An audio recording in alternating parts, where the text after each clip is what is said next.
Sacred Symbols, a PlayStation podcast, is brought to you by, well, you. If you want to learn how to support our show, go to patreon.com/laststandmedia. Greetings and salutations. Welcome back to Sacred Symbols Plus, a PlayStation podcast supplement.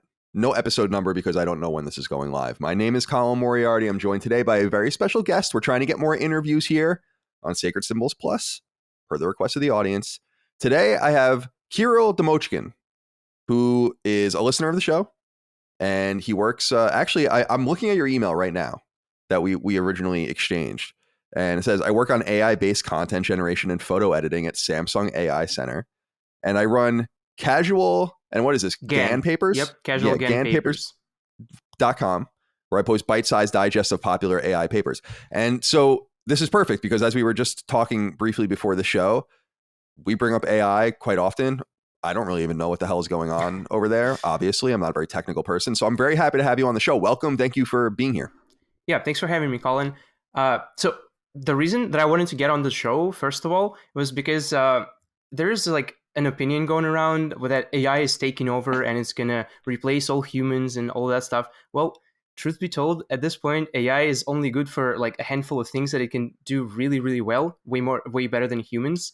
However, for most stuff, without like tweaking and messing around with the settings, it's actually really tough to generate or create any meaningful content with AI. However, like over the last, I would say, 8 months, there's been like a really big trend appearing on Twitter and on Reddit around generative art, where people are using pre-trained models and they're like messing around with them to make really cool looking stuff. I mean, I'm sure you've seen something on Twitter somewhere. Yeah, I have. Yeah, I have. And a lot of the engines or new engines like Unreal 5, I think, are using a lot of dynamism in creating environments and all of that. And I want to get into all of that with you. I'm excited to talk to you because and you had brought up examples in your email. Yep.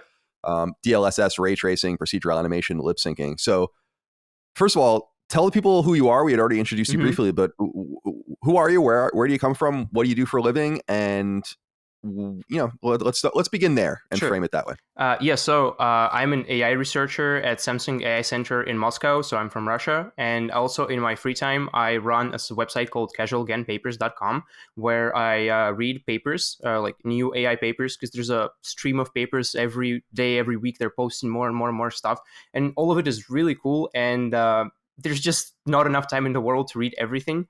And since that's kind of my job to research stuff, I read those papers anyways. And it's actually kind of tough to remember what the idea of the paper was, maybe like 2 weeks after you read it, because you read so much. So I was like, well, why not just write stuff down and in a really easy to understand way so that other people can also join me and we can like read stuff together. So we actually have like a really amazing community on Telegram. More than 100 people now in the chat. They're like always bringing up new interesting ideas, and we're collaborating with each other. It's a really cool community, I guess. Yeah. Awesome. And by the way, I was just looking up real quick. It's pretty late where you are right now. So thank you for taking the time to. Oh, it's fine. Yeah. I stay up until like 4 a.m. in the morning, and then I get up at 12 p.m. So this is like basically early morning for me. All right, perfect. Yeah. Perfect. And it's good to obviously talk to, just as an aside, this is kind of a random aside, but in the United States, for some reason, there's just a group of people that just Russia in all these negative ways. And I've always found that really peculiar in this era. And it's good to also speak to you about something that we share, which I think is almost everything. So everyone pay attention to what's happening over here on this conversation and how crazy things are out there and how things aren't what they seem. So I'm very glad to have you here. And let's begin. Wait. As an aside to your aside, I actually lived in America for 5 years when I was in high school. So I'm familiar with how it is. So yeah. Yeah, good. Actually, I've never actually faced any I don't know, calling it racism feels weird, but I know what you mean, any prejudice, like I've never actually had to deal with that where I lived, but yeah, I'm sure people face that every day. So well, good. Yeah, I just I don't know. it almost sounds like evil empire type stuff, Yeah, and it's just like, truth no, be they're told, yeah. in Russia, it's actually like the polar opposite. At least in my like social circle, most of the people are trying to find a way to like escape to America, to Britain, and stuff. Because Well, come on over. yeah, I'm trying to. I mean, Yeah. I've been. No, it's not kicked out, but like my visa ended, and I've been looking for a way back ever since. So Well, hopefully cool. one day. All right, so let's earnestly get into this Yep. conversation. I'm curious. So when I was thinking about this earlier, I think I was in the shower. Um, when I think of AI, and we know that means artificial intelligence, but in Mm-hmm. video games, when we talk about AI, I think we're specifically always referring to the way the enemies or the game respond to you. And that's one thing, but that's not really what AI is. I want to talk about that, but to you, what is the most important aspect of AI as it relates to games today? Is it the way the game interacts with you in a single player way, or is it the way that the Mm. game adapts, creates itself, molds itself, et cetera, and so on? Because I imagine it's a little bit of both. So I can think of three things that AI has to do, like really big, I'd say, like imminent breakthroughs in AI that have to do with games. So first of all, it's like you mentioned, the AI that's usually called AI, the enemy AI. I think you might have seen this a couple of years ago, like maybe 2 years ago. DeepMind from like it's a an AI based startup, but it's like a really big company now. They introduced their AlphaGo. Then they just basically destroyed humans in chess. They destroyed humans in Go. Then they went Right, I ahead saw and that. destroyed the pro players in StarCraft. There were some caveats, like an AI, for example, has basically an unlimited click rate, so you can just really quickly select and deselect units. And you can actually see the side effects of that in some of the games they like released. You can go ahead and watch them. It's really interesting. I have no idea how StarCraft is played, but it was still really fun to watch because you can see how humans are first. Like, come on, it's AI. Like I've played this 1,000 times, and then Right. they actually try to play against it, and it turns out that the AI is just like leagues ahead of them. It's using strategies that the commentators that are like their jobs are to commentate on games, and they were like stunned, like, what is it doing? Why is it making these units? And then it turns out there was like a strategy that no one has ever even thought of, and the AI just destroyed everything, destroyed the competition. I And think, this is, of course, yeah, why everyone's afraid of AI, right? Because they multiply that by 10, and then they're like, okay, it's Skynet now. yeah. So I can understand that Yeah, in a way. if only people actually knew that to train such an AI model, I think maybe like two companies in the world have the resources that are necessary to train such an AI.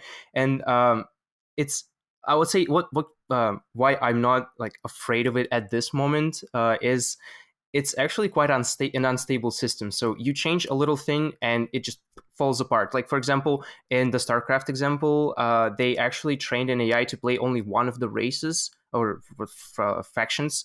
And if the same AI was given a different faction, it just wouldn't have any idea what to do with it. So it's really granular, like the tasks that Right. an AI solves. And it's actually like well-known secret in the industry is that the more granular you can get with a task, the better your results usually are, because you can sort of like an overfit to the task and just solve one thing really, really well.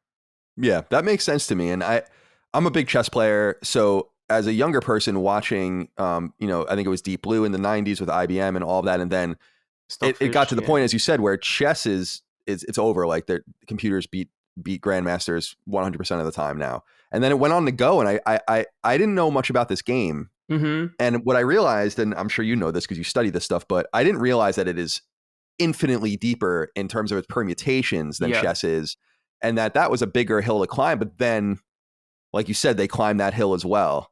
And StarCraft, I have to look into this. That's why I was writing, grabbing my notepad and writing notes, Mm-hmm. because that sounds fascinating. That's the kind of Yeah. gaming content I like to watch, where I don't really understand what's going on. PC RTS is definitely not in my wheelhouse, I and know.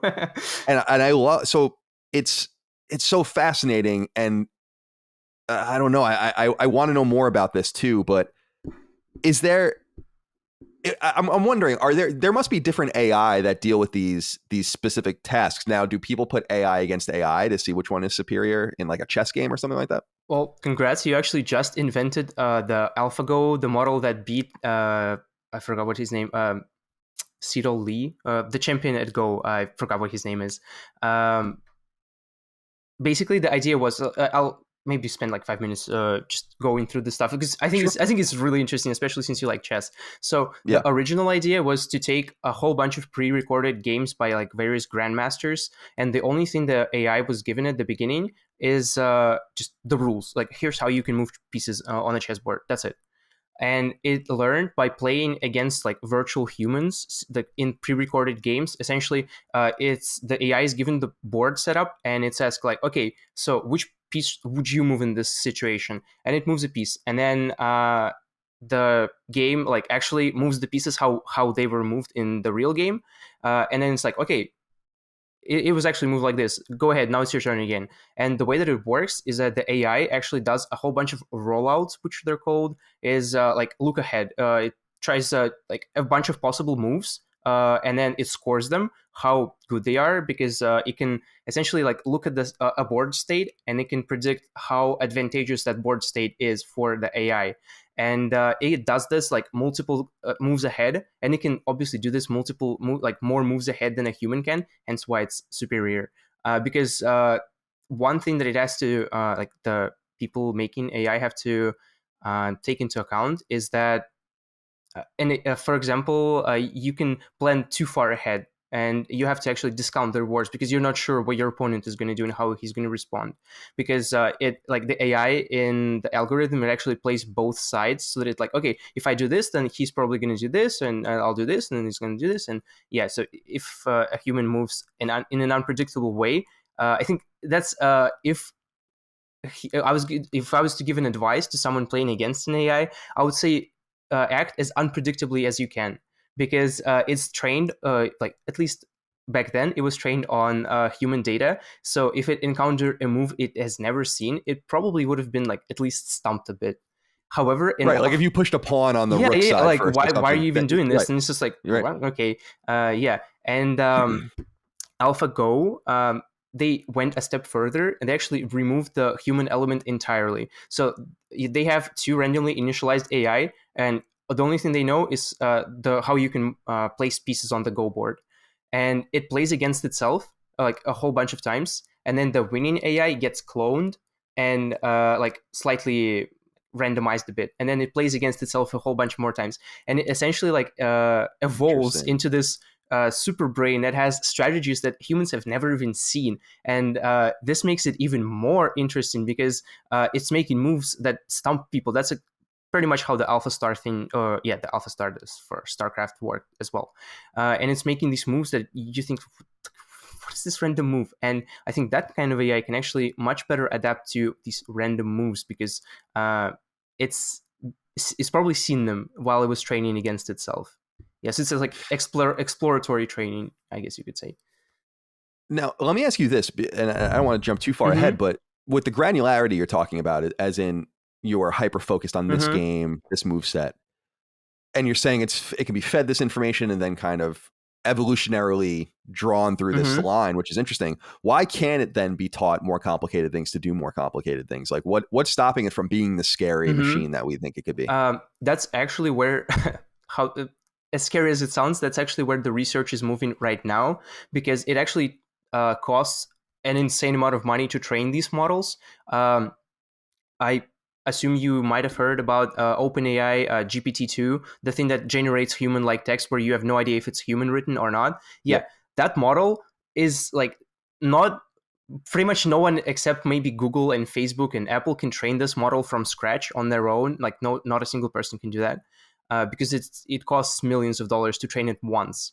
And obviously, you wouldn't want to just throw it away and train it from scratch again. You would want to take this model and adapt it to a different task, and then adapt it to a different task, and that's called fine tuning. There's like a lot of research about this right now, where they train a really, really big model, like some mega corporation train. It's usually Nvidia or Google or Facebook, Apple a bit less, but Facebook is actually surprisingly has a lot of quality AI research. At least for me, it was surprising before I started doing this. No, that is Yeah, interesting. Yeah. you wouldn't They're think of becoming a little Facebook bit as of an AI company. At least I didn't. yeah. There Um, are a lot of scare. Well, that's why I think they need to be broken up, but yeah, because they're probably. becoming a scary sort of company. But yeah, I was jotting down what you were saying about Alpha Star too, because I want to look into that. But it's so interesting to think on the other hand, and I'm sure you're familiar with this stuff. I only see this through the news, but like when a company will put up an AI and be like, all right, everyone interact with it. And Yeah. people instantly destroy and break it so that it can't function. You know what I'm talking about? So like Yeah. they had like that thing on Twitter, I think, where Microsoft was trying to Yeah. learn something and then they taught it all the wrong things. Yeah.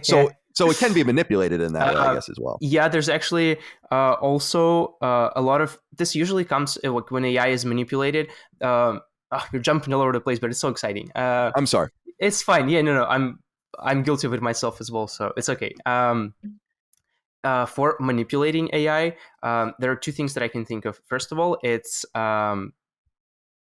adversarial attacks. So essentially you have a black box neural network. You have no idea what it does, what it learns. You only say, for example, it's Face ID. That's a really simple example. You take someone's iPhone, and iPhone is a bad example because you can't get inside of it, but maybe you have some, like, someone gives you a model and says, okay, here's the model that identifies who you are, and you need to make it identify you as a different person. And then you can actually take your face image and apply a bit of noise. You will never even see it with your eyes, but you can like find this noise that makes the network think that you are a different person, and you can fool, like, pretty much just break in, like, I don't know, open the door or something.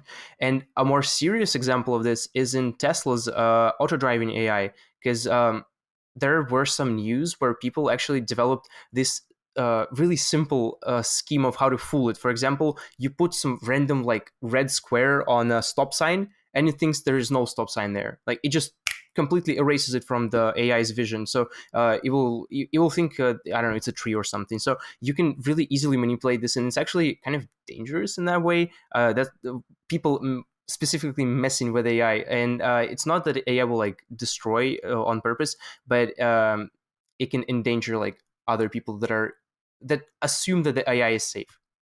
Yeah. Yeah, that makes sense. And as far as I understand, I mean, when I lived in San Francisco, there were people that were working at Uber and all those places, and specifically to try to break everything they were doing. Yeah. As far as I understand, and in these ways. So it's like, how can you make the car make the wrong choice and kill someone? Like, if you can do it, show us, because we really need to know.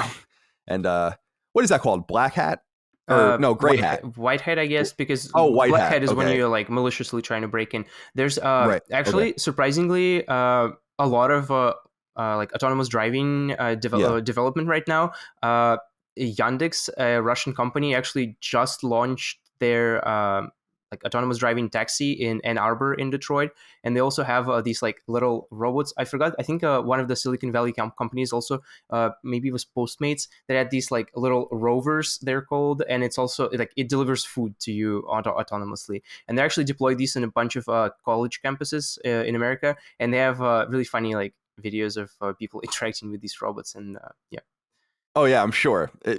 Eventually we're gonna have to adjust to these things and realize that we can't mess with them as much as we might want to. Yeah. I have no right to do that anyway. All right, so let's get in because you said we're going all over the place. I agree, because I'm picking your brain in all sorts of different ways, as I do with smart people around me. But let's talk about games themselves, video games. Sure. Before we get into what AI can do to create games and make them more dynamic and stuff, I do want to talk about literal AI, like as we specifically refer to it in gaming, which is the way the game interacts with you or responds to you. Are there any improvements that can really be made there, apart from, we just came up on Sacred this week. We were talking about preset difficulty levels as an example versus a dynamic difficulty level, which is slowly being messed around with in balance and multiplayer games and other places. Is there any interesting work going on there, or is this kind of just it is what it is? I would say, surprisingly, there's actually no neural networks, because they're kind of expensive to run, and you would definitely need a GPU to actually do anything with them. And it's actually much simpler, because the thing is, you don't actually want to like beat the player and like make the game not fun for them. And it's the same thing if you're making it too easy for them. Also not really good. However, there's an area of machine learning called reinforcement learning. It's what basically the AlphaGo and stuff does. Essentially, it's like this. There's an agent, like some how to call it, a model. Yeah, it's called an agent in the literature. Anyways, so like some algorithm, let's say this. There's an algorithm that makes decisions, and there's a world around it that it makes decisions in. And the loop goes like this: the algorithm makes some decision. It tells the world like, okay, I go here, or let's add, I don't know, this item here, like a health pack, additional health pack into this location on the level, and then the world around it somehow responds back to it, and the algorithm gets some reward signal. So, for example, here the reward signal could be how long a player spends inside of the game. So for example, a really stupid example that I just thought of is like a match 3 game, right? And you're optimizing, you're trying to get the player to play the game for as long as is possible, right? And so you would want the AI to try to adjust the difficulty of the level so that they're always just difficult enough so that the player wants to keep going and they're like in Mm. the flow. It's not too easy, not too hard, and you can actually like generate those levels on the fly probably with another AI, and you can basically, like, if a player quits, you can for example, if a company had this game, right, and they were collecting data about how people interact with the game, they would have a bunch of these sessions stored. So like for example, a sequence of levels and the duration of the play, and they could train another model to predict which level should go next. So okay, you have this level, this level, and this level, which level, maybe they were even picking from like a large pool of different pre-generated levels. They're like, which level should go next so that the person continues playing, and that definitely is possible. And if we extrapolate this a bit to the like dynamic difficulty, for example, you can have like in a rogue, like you can have a bunch of preset rooms, and it can pick the next room for you. So if you're struggling, and they have a bunch of like pre-recorded footage of the game, yeah, then you can definitely build those levels on the fly and like modify bosses and stuff. Yeah. I feel like I hadn't read anything about Housemarque talking about this, but with Mm-hmm. Returnal, I felt like the game occasionally knew you were struggling, which is weird because it's a very hardcore game, doesn't communicate anything Mm-hmm. to you, is Yeah. incredibly unforgiving. But I did feel like when you did you play the game by chance, Returnal? No, but I've heard all about it. Yeah. Yeah.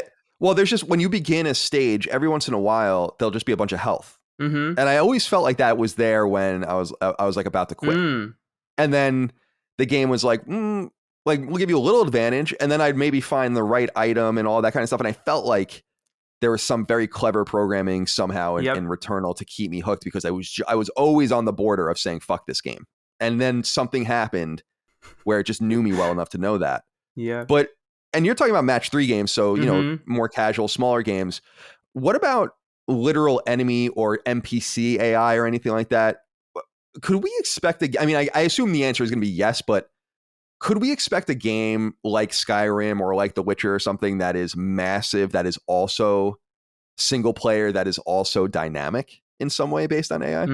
That's an interesting question. I thought you were going to lead into the multiplayer games, or not the multiplayer games, but when you have like PvE games, for example, because here is a really interesting idea that you don't actually want the AI to be too good because it's not going to be fun Mm, playing against a super strong AI. And if you want to like a stupefied AI, then you actually don't really need machine learning for it. Like regular algorithms work just fine, and the game developers over the years have actually learned how well how to tune the AI such that it's actually fun. And here is another like big trend that is emerging in AI is that AI is mostly going to be used for like tools for a human. So, for example, instead of fine tuning the balance from scratch, an AI may generate an approximation of like, here's how much this hit should do, here's how much health this enemy should have, based on like a bunch of previous data about games. And then mm. from there, a human might sit down and just go like, okay, yeah, this is really good. Okay, this should be maybe just a bit more, a bit less, and then while they're adjusting the values, or yeah, I'm I'm not in the game development space, so I'm not sure how actually it works, but I assume the game designers actually sit and like test a whole bunch of different values, and as they're adjusting the values, I imagine an AI could just come in and go like, oh yeah, you adjusted this, let me adjust these for you as well, based on what you just did. So it will really speed up the development of the game because you don't need to do a lot of stuff, like a lot of the routine stuff from scratch every time. You can just have it like just on the fly generated for you or like adjusted for you, and then you can just fine tune the last, I don't know, 10% of the work. I also get excited about, when I think about my limited knowledge of AI and and my own games that I make and all of that, I get excited too about just this idea of the really nerdy things in games that I don't think people even think about being taken Mm-hmm. care of in a more rigorous way by AI or being assisted by AI. You were talking about health and damage, which I think is fundamental. I also think fundamental and something that people don't think about a lot is in-game economy. This is Mm. something that is very hard to do. How much something should be worth, how much something should be sold for, how much money an enemy drops, or how much experience you get.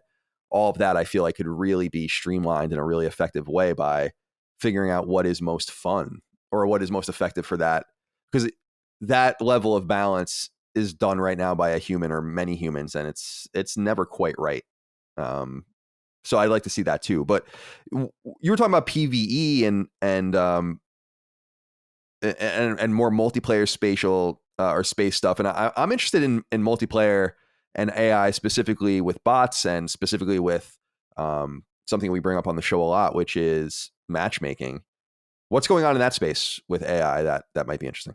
From I'm sorry, I completely skipped the question that you actually asked about the dynamic single player games. We should go back to it in the Okay, well, yeah, next. Yeah. yeah, yeah. Let's answer Okay. this one first, and we'll Okay. go back to that one. Yeah, Okay. So from what I understand, all right. matchmaking is actually based on the chess algorithm for Elo, and it like just ranks you with other players. Um, I think it becomes more interesting for AI if there are a lot of factors that you have to consider besides just the skill level. So maybe there are some modifiers in the game, and maybe like how many unlocks you have versus, for example, I know you don't play this, but Hearthstone just launched the new Mercenaries mode, and it's basically like Pokemon inside of Hearthstone, where you have a team of mercenaries, you upgrade them and stuff, and that's actually really, I would say, interesting for an AI to rank because it's not just your skill level, it's how good your units are compared to another person's units. And since there's no like uh, I'm not sure, maybe they have a internal like ranking of all of the units and all of the skills and stuff, but I assume it's going to be a lot of combinations, and you might just use an AI to say score another team. So here, like, here's my team, here's your team, and AI gives you a power score of like, I don't know, 10, and gives my team a power score of 9. And then it also applies the elo rating and like scales those scores accordingly to our rating. So maybe you're so good at this game that you can actually pull ahead of me with a slightly weaker team. But yeah, I think that's how it could be used. I'm not sure if it's used like that right now, but if I were to design a system like that, that's what I would do. I feel like this is like, again, I'm not a multiplayer guy, but maybe the most essential thing to get right is how do people feel like they're playing against people Yeah. who they have a fair chance against. And it's fascinating because I feel like that's the whole game when you're in Call of Duty or something like that. If you get put in a Yeah. map with the wrong people, it's gonna suck. Even if you're too good or too bad, you're not gonna enjoy yourself. So I feel like they're probably investing a lot of money in that, a lot of time in that. Yep. Oh, and if actually, this thought just occurred to me. If we think a bit back on what we were talking before, the match 3 example, this actually sounds like a very similar idea. You have a whole bunch. I'm sure Call of Duty has all of their game sessions stored somewhere, like which players were playing with each other, how long that player was playing before they joined this game, how long they were playing after, and if they could train an AI to say, okay, here are the games that this person played with these people, which group of people should be picked with them next to maximize this playing time, because I assume that's what companies want to do. They want to maximize the time you spent in their game. So Yeah, it all comes down to data, basically. yeah, I was gonna say it's all data science. Yeah, It's really fascinating, and not only gleaning the data, but then how you can figure out how to make it. Like I would assume it's like you find player X, yeah, you glean data Y, but you need to figure out how to use data Y on players like player X, and so on and so forth. And I find that it's like watching a yeah. quantic dream butterfly effect. And that's where Yeah, actually a lot of like the ugly truth of machine learning comes out, is that oftentimes you actually don't develop the model that like that long. You basically out like write it in a couple of days, and then you spend 2 weeks just like fine tuning the parameters and getting it just right. So for example, in classic machine learning before neural networks came around, you basically have like a whole bunch of factors. So for example, we're trying to predict I don't know, how likely is it that a player will come back from will play one more game after finishing this match, right? And then you would have to actually think which factors affect which players, and then like give them weights, different weights, and then say like maybe an average player average level of all of the other players affects this in this way, and then maybe we can also like do, I don't know, the difference between this player and like the lowest player in the game, and you actually have to like think of all of these combinations by hand and then plug them into the model, and then it predicts for you. However, now deep learning, since you have I assume you have a ton of data, like access to basically infinite data from, like, if you're talking about Call of Duty, for example, then you don't have to do that by hand anymore. You can just throw it in, and the neural network will most likely output something meaningful. Yeah, it's It's amazing, fascinating. yeah. Well above my pay grade too. Now you had mentioned dynamic. Well, you had mentioned that I had mentioned Yeah. dynamic single player games, and we had not gone back to that. I want to give you an example of what I mean by this. Mm-hmm. We're writing, I'm working on the Mm-hmm. new game that we're making something bigger than we've ever made, which is like a Japanese style 16-bit Yeah, yeah. role Mm-hmm. playing game.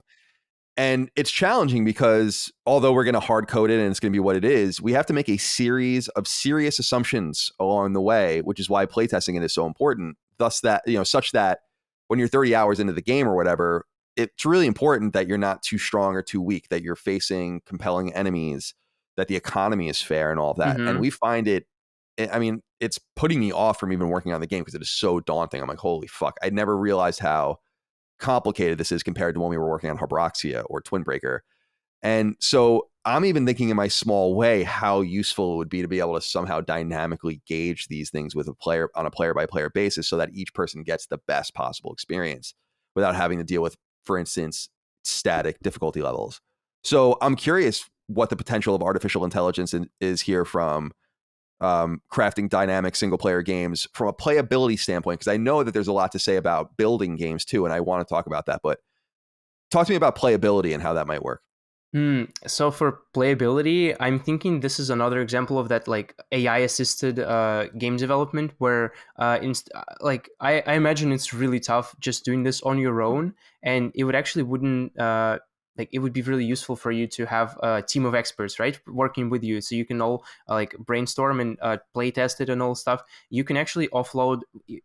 I'm not sure if they're doing this right now if people are using this, but I assume in like 3 to 5 years, this will be a common practice for indie developers to use AI assisted um, hmm, like gameplay testing tools where you just throw in AI and it tells you like, okay, based on blah blah and blah blah, a human will probably say this is 7 out of 10 interesting. Like this part of the game is this good, and they will spend this much time in the game, and then maybe you can, for example, so like the economy you mentioned, right? So you can maybe plug how I imagine this, you might say there's I don't know, XP, like I want to have 50 levels, I want to have this, and then you just say, okay, give me a good estimate of how like what are good starting values, and then the AI will just fill in the blanks for you, and then maybe you can have like the more constraints you can give it, the better the prediction will be. Probably, maybe you have like I don't know, maybe I want to have between 20 and 100 levels. What is a good number?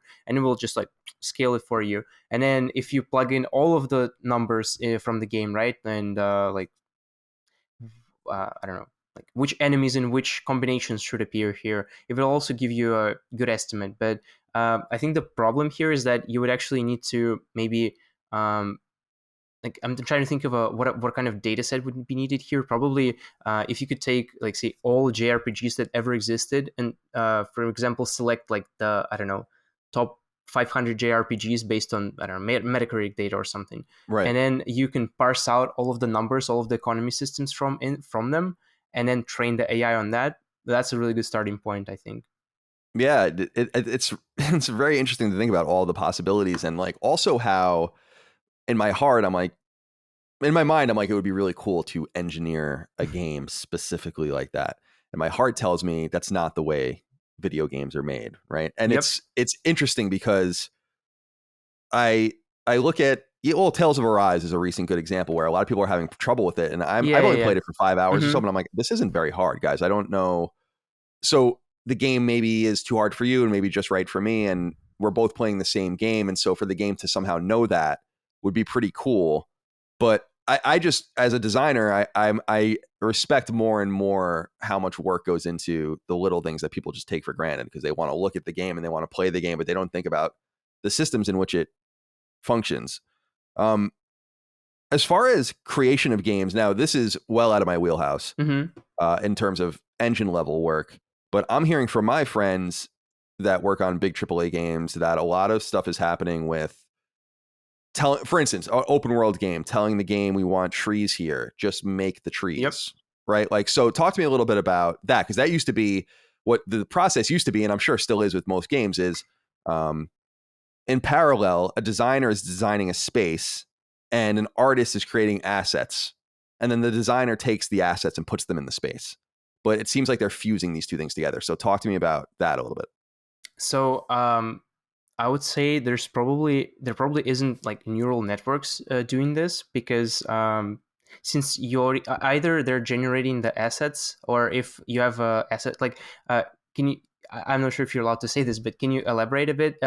Do they use like pre-made assets, and then they use like generate a bunch of different variations of those assets, Yeah, that's basically what it the is. So trees not to don't not all look the same exact way, right? right. Mm-hmm. I don't want to ruin games for people, but if you look at older Yeah. games, now I'm going to ruin them for you. If you see a tree, Yeah. the tree is just turned sideways the next time and then tilted sideways and turned around again. And it when you notice it, it starts to bum you out a little bit. And Mm-hmm. this is trying to get over that.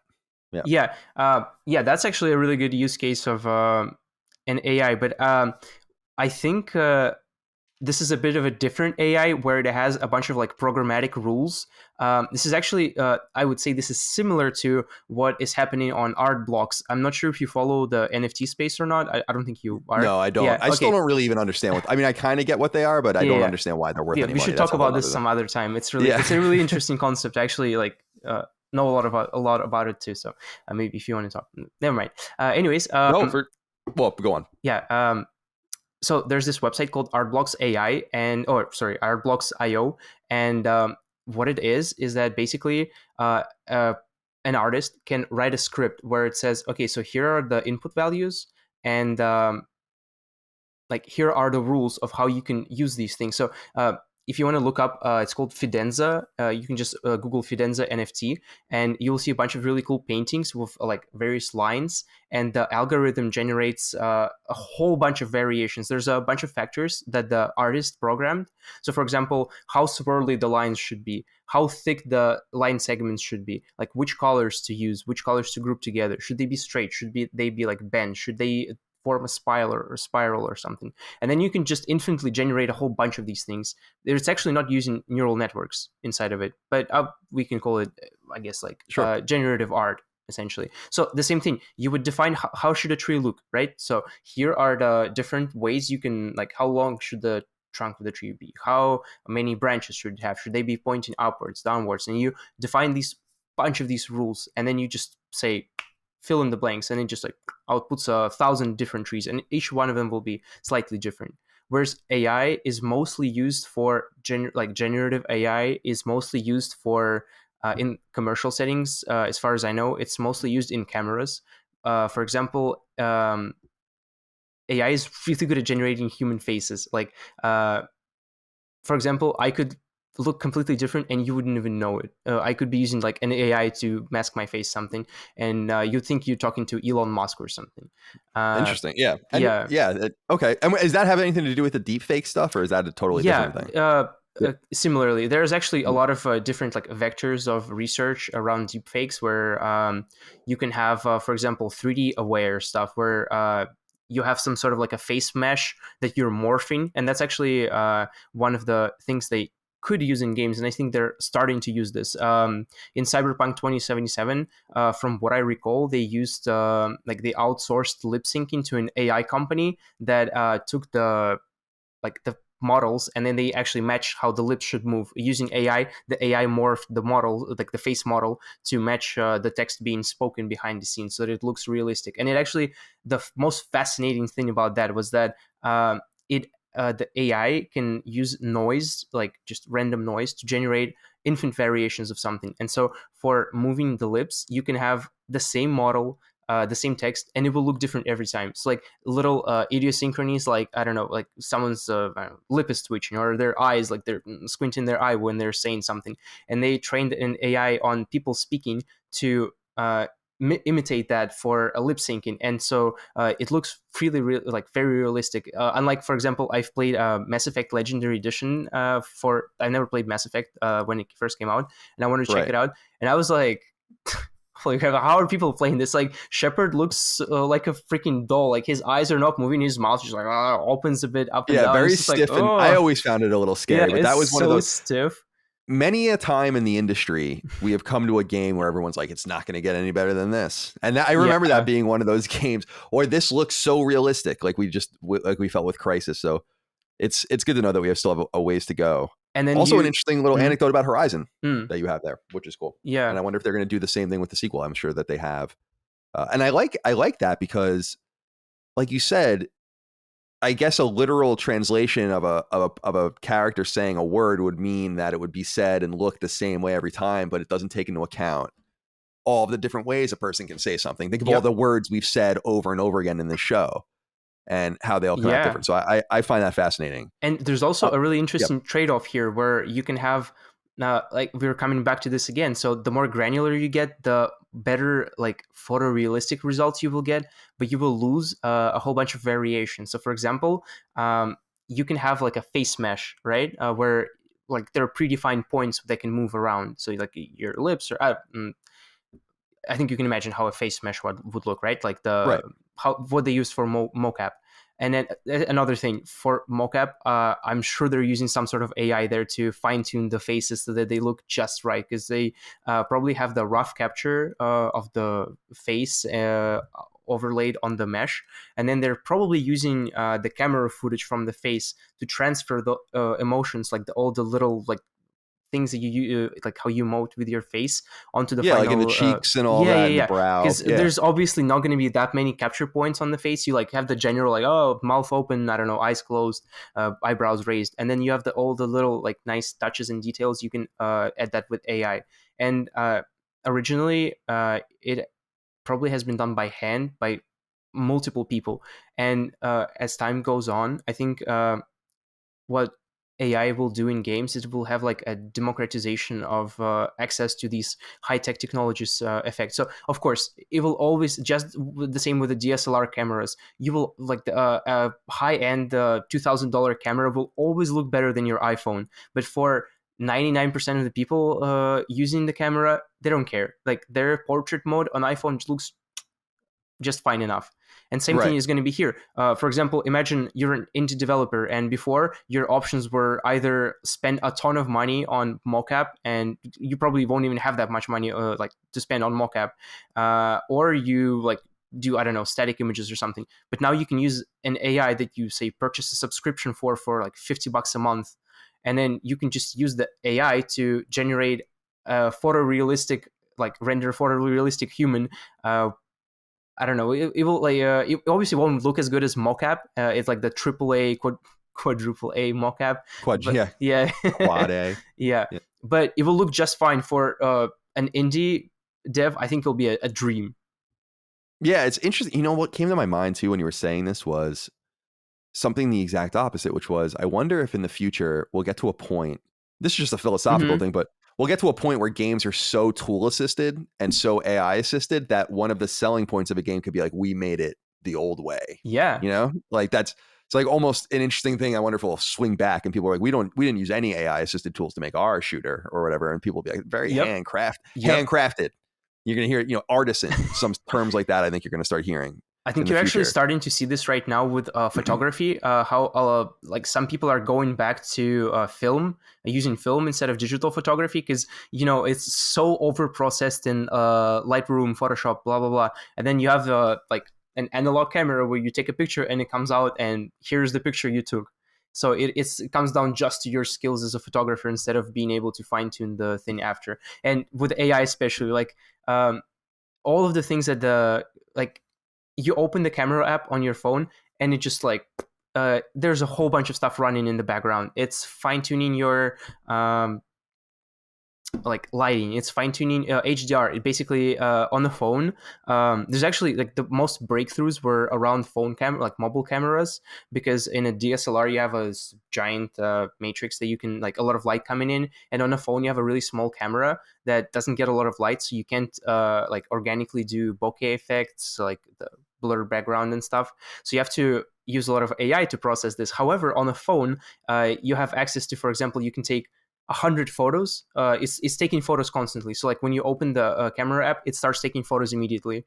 And then as it's taking photos, you press the shutter button, and it takes like the last 100 photos, and it takes a bunch of information from all across them and stitches them into one like really good photo where you have HDR. You can take the night mode. I'm not sure if you tried the night mode on recent phones, but it's like freaking amazing. You can take you can't even see by eye sometimes, and you take a picture and it looks just really crisp.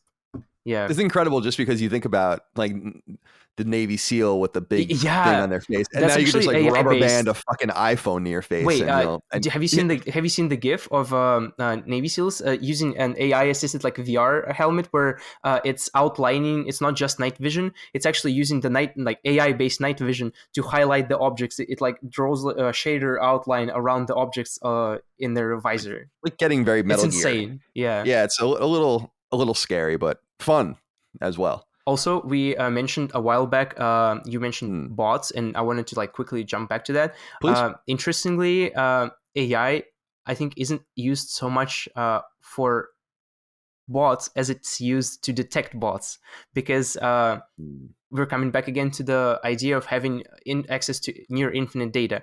So, for example, if you have like aimbots in Call of Duty, right? You have people, like real people playing, and you have, say, I don't know, millions of people playing, right? You collect their data. You know exactly how a human behaves. So not just one single human, but if you average out those um, the metrics of the sessions, if you average all of them out, and then a bot plays, a bot will most likely fall out of the distribution. So an interesting fact, most of nature and life is normally distributed, is the bell curve. Yeah, and I'm sure Right. it's the same bell curve there. You just need to find like the parameters for the bell curve, like how high should it go, how thick should it be, and if you have data, you can do that. And then a bot will most likely fall somewhere on the end side, and you can, with like a 99% confidence, you can just kick those people out, and you'll say you're a bot.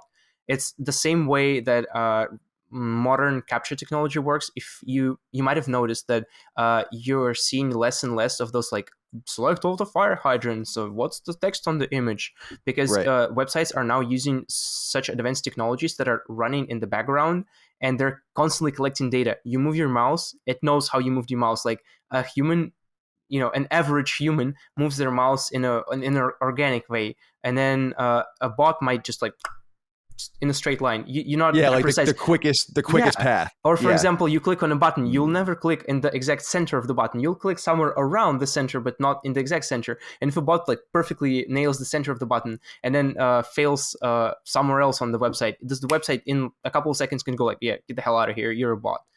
Uh, And then to counter that, then yeah, and the then you bots will can, be yeah, programmed to not to adversarial be programming. imperfect. You can, yeah, Right. adversarial attacks. You can program a bot to maximize like to minimize the detection. And there's actually that's what my area of expertise is, GANs, generative adversarial networks.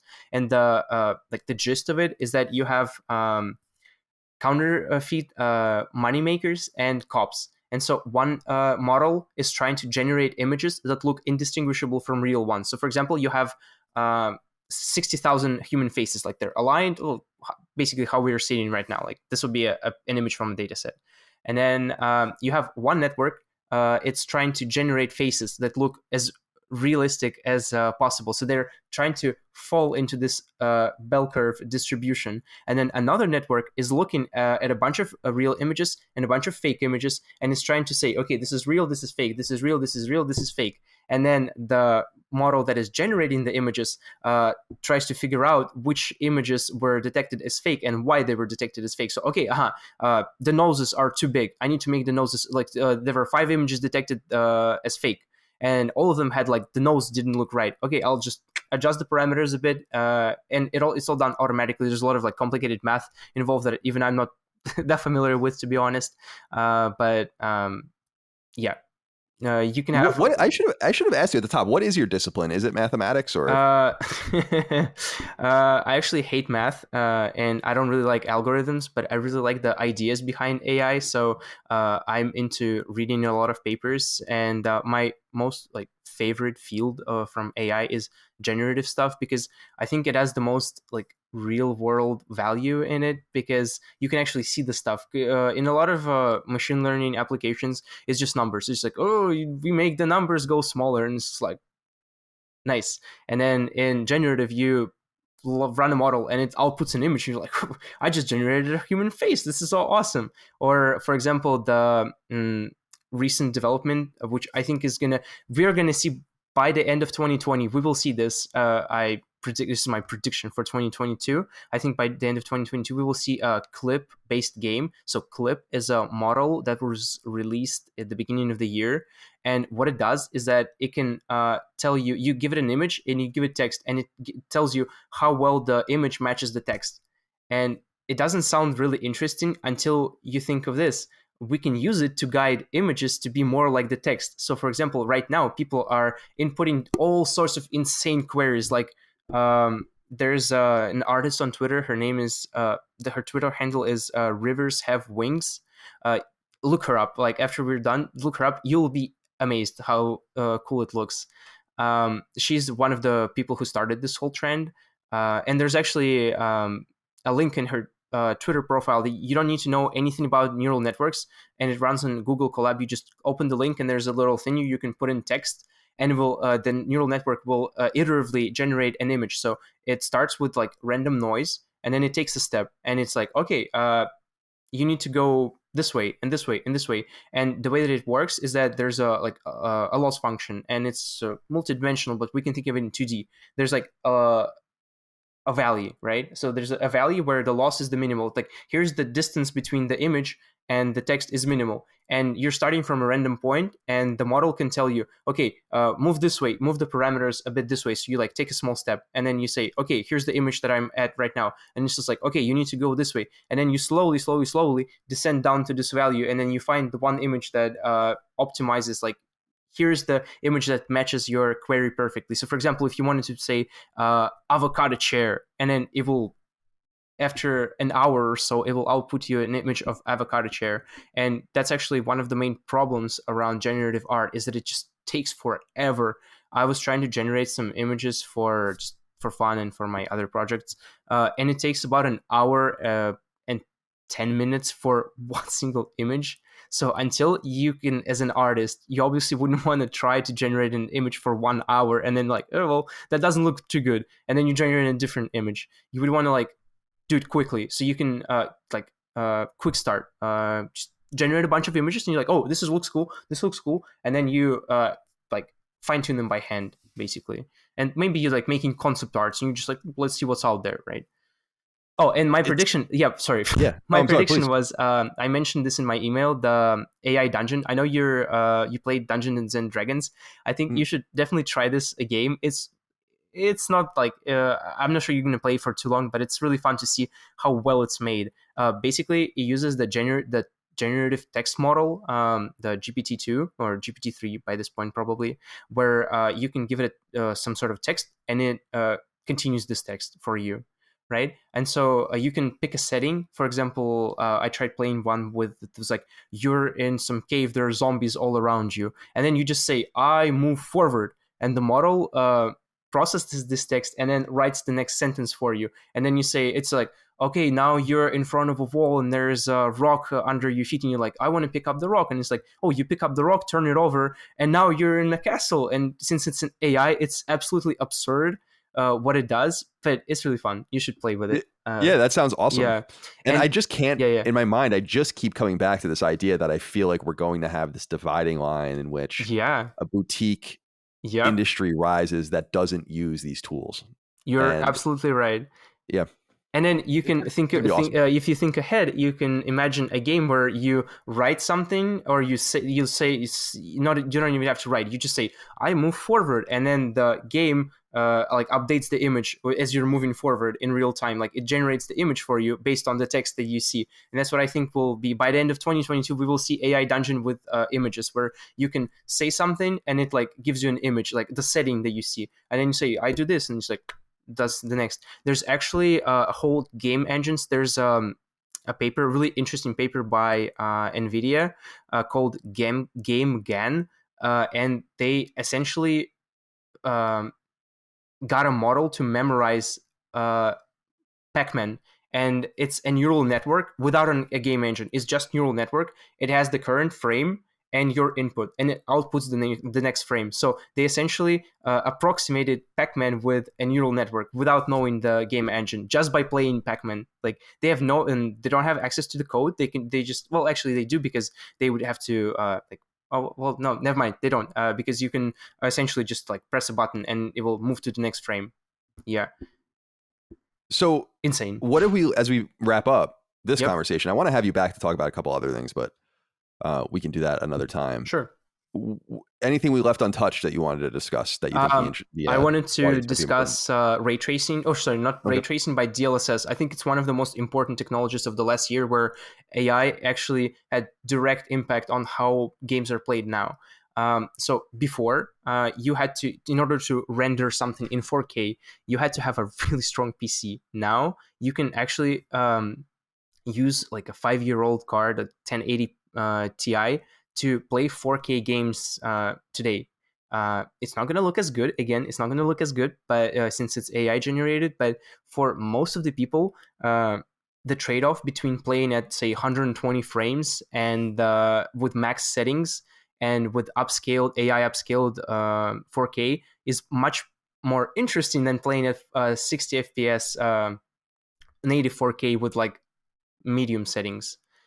And the thing is, like the technology progressed so much in just a couple of years, because when NVIDIA first released it, they actually had to train a separate model for each game. So they, how it works in like really high level overview is that you have a game rendered in, I think they rendered it in like 16K or some insane like insanely high resolution, and then they downscale that to 4K or to even 1080p, I think. Yeah, so to 1080p, and then they train a network to upres it back.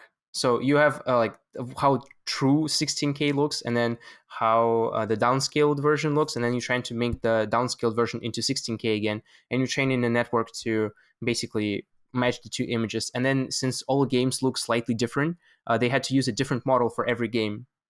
So you can imagine how long it would take to, and how expensive it would be to train a separate model for a game, and then only like a few select games, really like AAA titles.